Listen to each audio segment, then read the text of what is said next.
It's really been interesting to do some research on Missouri. I was interested in it initially because of my Lewis and Clark research. And then, of course, you have the Saints coming in 1831, and it is a very fascinating state. Just a little review. You know, in September of 1830, just a few months after the church was organized, Oliver Cowdery and Peter Whitmer Jr. were called as missionaries to go preach to the Lamanites. And the revelation really didn't specify exactly where they were supposed to go, but they were joined by Parley P. Pratt and Ziba Peterson, and of course first went to Ohio, where they had all those remarkable conversions. Sidney Rigdon joined the church at that time. And it's really interesting, Oliver Cowdery and his companions arrived in Independence about the same time that Joseph Smith arrived in Kirtland. I'd always thought of Kirtland being first, but they basically happened about the same time. And in February of 1831, Oliver Cowdery requested permission to preach to the Indians from William Clark. That's William Clark of the Lewis and Clark expedition. He was superintendent of Indian Affairs for the Louisiana Territory. Of course, by then it was Missouri was a state by then, but he was over the Indian Affairs for the virtually every area west of the Mississippi River.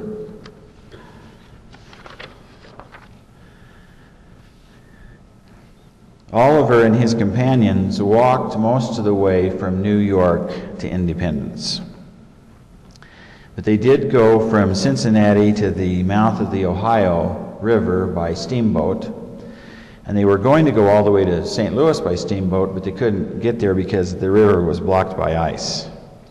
And they left the Kirtland area in November, if you can imagine, and got to Independence in January. It's just unbelievable.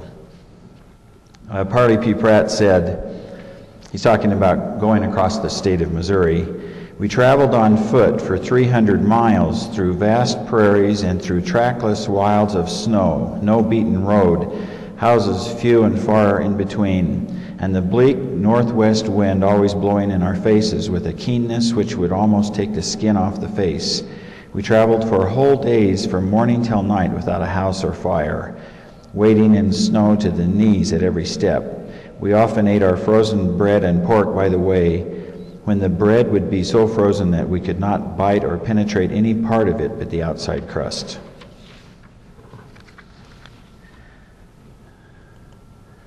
A little review of Missouri history. St. Louis was founded pretty early by French settlers. Of course, there were a lot of French explorers going up the Mississippi River. And then the same year as the Louisiana Purchase, 1803, the Lewis and Clark expedition started, ended in 1806. When Lewis and Clark returned in 1806, they went all the way across the present state of Missouri, and it was all Indian country. They were about 60 miles west of St. Louis before they saw a white settlement. So it shows you how quickly Missouri was settled. When Missouri was admitted as a state in 1821, it was the westernmost state. And it would be for quite a few years, until 1846. Michigan was made a state in 1837, Arkansas in 1836, and Iowa in 1846. So that you can see Missouri was really out there all by itself for quite a few years. And one thing I don't have listed, but I'm sure you'll recognize that in 1828 Andrew Jackson was elected president. He was very popular in Missouri. And John Quincy Adams was quite disliked.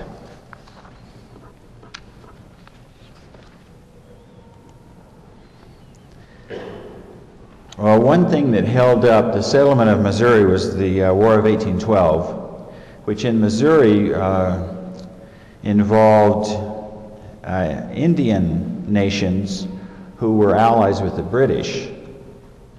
And that was much of the war in Missouri was really with Indians.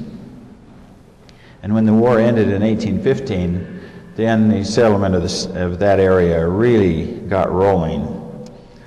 And it was just kind of one thing after another. The war ended. The steamboat, which was really important because of the ability to transport goods across the state. You know, the steamboat got rolling, and about this same time, a lot of immigrants from the what you might call the northern part of the South came into Missouri. Here's a quote from W. Phelps. "The inhabitants of Missouri are immigrants from Tennessee, Kentucky, Virginia, and the Carolinas." And he hit it right on the nose. That's where the great majority of people came from.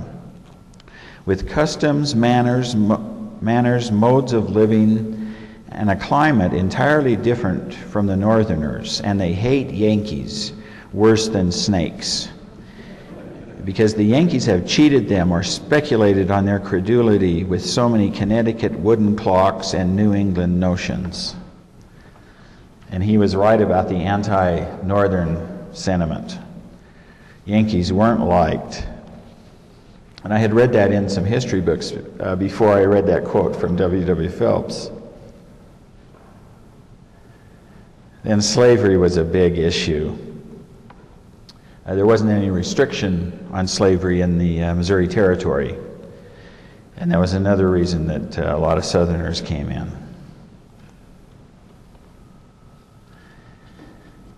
So the settlement of Missouri basically followed the Missouri River across the state. And all the cities that sprung up, the major cities, were right along the river. Franklin became a very important town, as we'll see.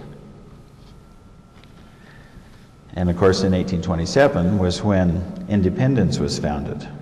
So it was only founded 4 years before Oliver Cowdery arrived.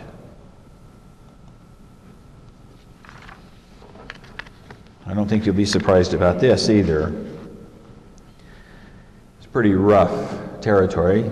I read a report of a person who was in Arkansas in the 1820s, and he was living in a town that was pretty much lawless. Thomas Hart Benton became a very prominent senator from Missouri and killed a lawyer by the name of Charles Lucas in a duel in 1817. And it was the second duel they had. Lucas was wounded in the first duel and apparently wasn't satisfied, and so eventually they had another one, and Lucas was killed. Really amazing.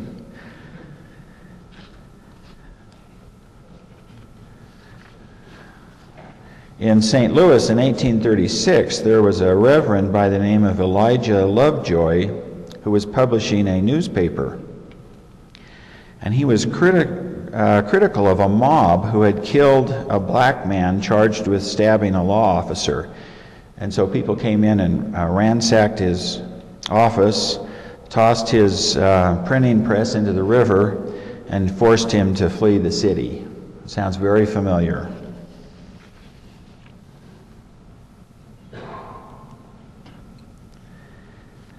Christian missionaries came into the area right after it was settled. And by the early 1820s, you had Christian missions in western Missouri, Kansas, Arkansas, and Oklahoma. And of course, in the 1820s, Missouri was the only state. The others were territories.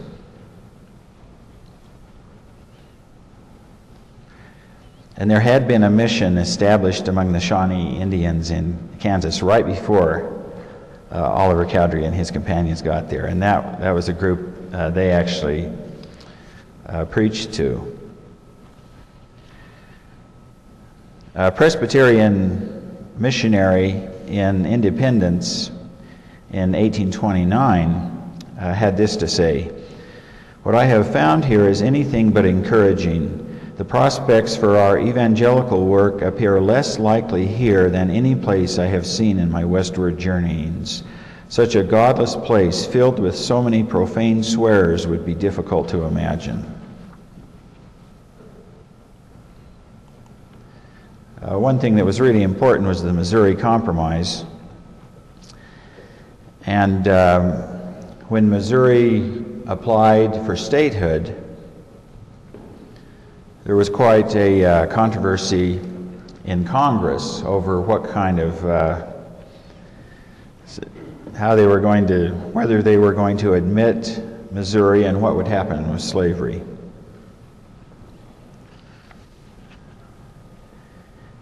And let me bring up this next one here. Well, let's look at the map first. That line you see going across, so yeah, right here's Missouri. And so slavery was prohibited north of Missouri's southern border. And of course, Arkansas became a slave state.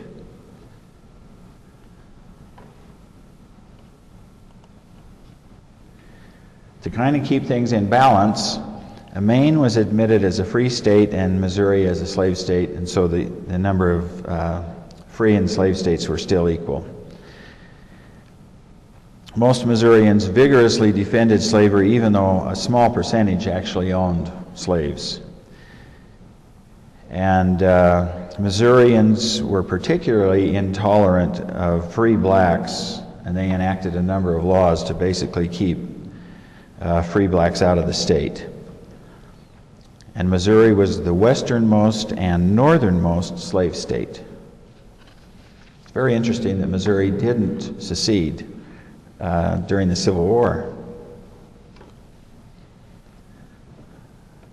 Jackson County was one of the most pro-slavery counties in the entire state, in a state that was already highly pro-slavery.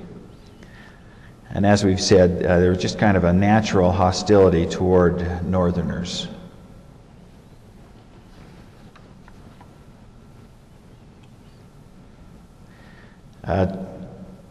Two things that were really important for the history of Missouri. One was the Santa Fe Trail, and the other was the Oregon Trail. And the jumping off point for both of those trails was Independence. It was just remarkably important. It was really the last place where people going either of those directions could buy supplies.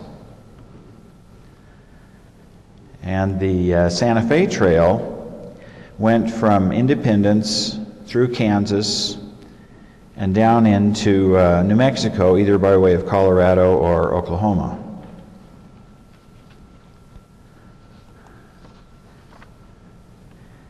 On September 1st, a guy by the name of William Becknell left Missouri with a bunch of goods, and he was on his way to Santa Fe. And he was just remarkably lucky because the Spanish had been rather hostile to American traders. But while he was on his way, Mexico became independent from Spain. And when he arrived, he got a great reception and was able to make a tremendous profit on his goods. It says he arrived back in Franklin, Missouri with a rich store of gold and silver. One man who had invested $60 worth of goods got back $900. Then this Marmaduke, the next year, reportedly arrived back in Missouri with $180,000 in gold and silver. They had lots of gold in Santa Fe, but they didn't have any goods. So these Missourians could just charge unbelievable prices when they got there. And then the government got involved in 1825 to actually start constructing a road. You know, throughout the 1820s, a lot of people were taking the Santa Fe Trail down to Santa Fe to trade. A typical caravan in 1824 had 83 people, 156 horses, 25 wagons or carts, and $30,000 worth of trade goods. $30,000 worth in Missouri. Well, probably a lot more in Santa Fe.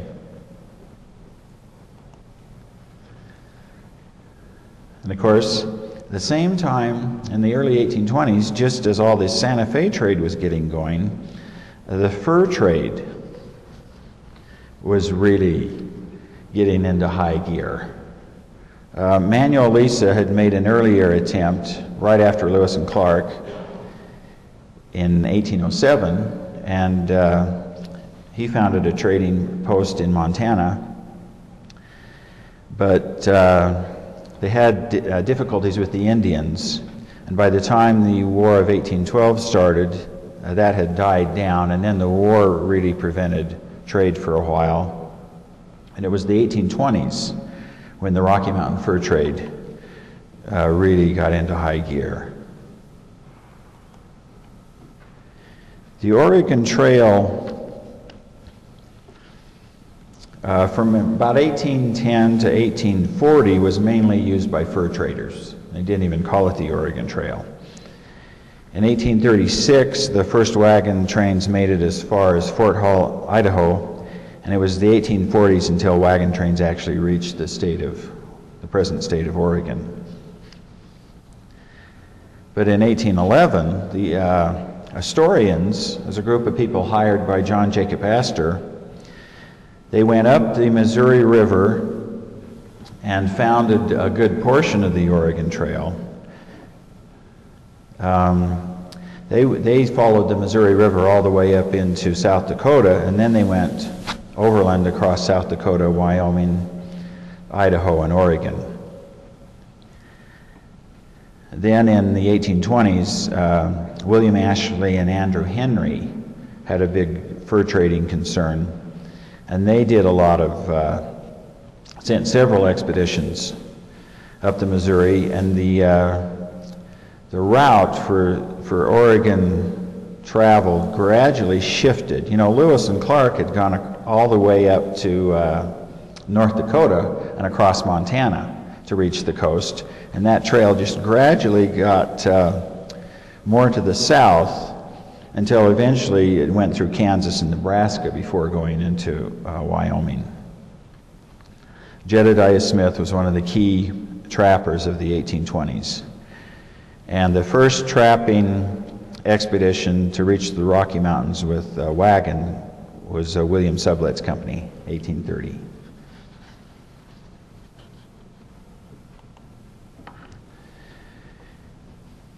Independence was really an amazing place when you think of all these traders, either headed for Santa Fe or for the Rocky Mountains, were there. And settlers were there who had come from the south.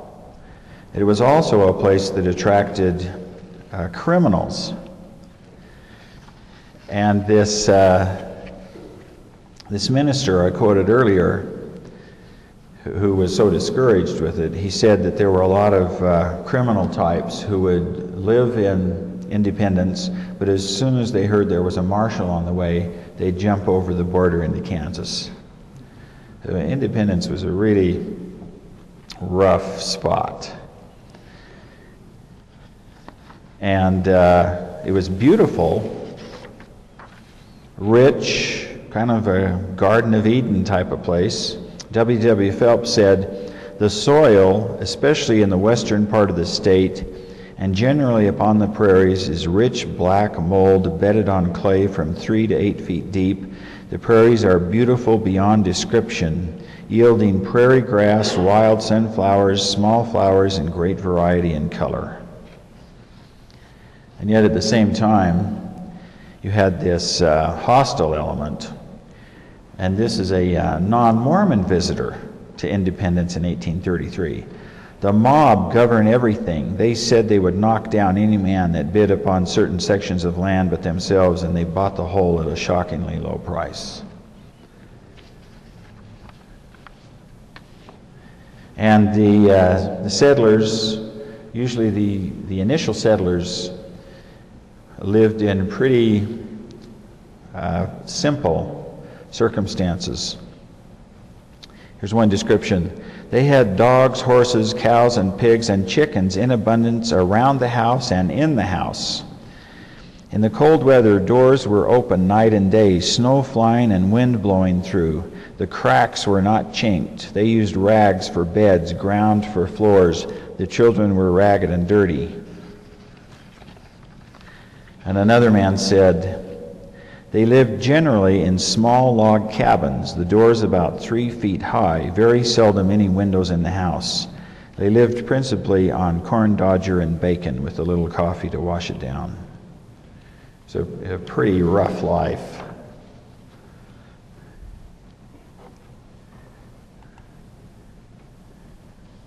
You had something really interesting happen in Independence after Oliver Cowdery got there. And I'd done Oliver Cowdery research, and then I'd done research on Western exploration, but I had never linked Jedediah Smith and Oliver Cowdery before. Let me tell you a little bit about Jedediah Smith. He was born in New York, Baynesville, and he lived there till he was about 10 years old. Could have easily known some of the people who got involved in the restoration. Josiah Stoll and Joseph Knight both lived in that area. And in my mind, he was the greatest American explorer. He was the first white man to travel overland from the Salt Lake frontier, the Colorado River, and the Mojave Desert across to California.